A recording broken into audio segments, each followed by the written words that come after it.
content of today's talk will be like this. So I will initially give a definition of linear transformation, a definition on eigenvectors and eigenvalues, properties of eigenvalues, and problems based upon this, and finally the application of this one. Eigenvectors are coming under a topic of linear algebra known as linear transformation. So in a more mathematical way, a linear transformation can be defined as a mapping from a vector space V to another vector space W such that it preserves the operation of addition and scalar multiplication. Okay, so I can write that x dash is equal to a scaling factor lambda into x, the original vector.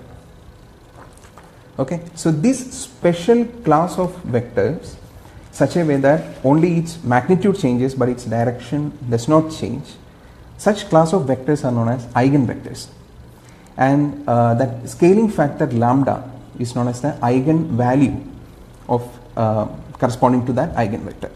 So for a non-singular matrix, the solution of the homogeneous equation will be a trivial solution for a non-singular matrix. Yeah. For a singular matrix, you will have non-trivial solution. Now let's go to the properties of eigenvalues. So which these properties are very important. Okay.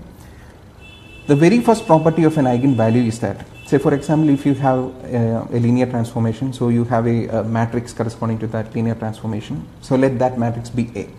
And if that matrix is a singular matrix, that means if the determinant of that matrix is equal to 0, one of the eigenvalues for that matrix will definitely be 0, or in other words, that matrix will have 0 as an eigenvalue. So up to this we discussed about definition of linear transformation, definition of eigenvalues and eigenvectors, geometric interpretation of that, and properties of eigenvalues. And now it's time to discuss about the application of these eigenvalues and eigenvectors. So one of the main applications that I'm going to discuss is, it is known as principal component analysis, or in other ways it is abbreviated as PCA.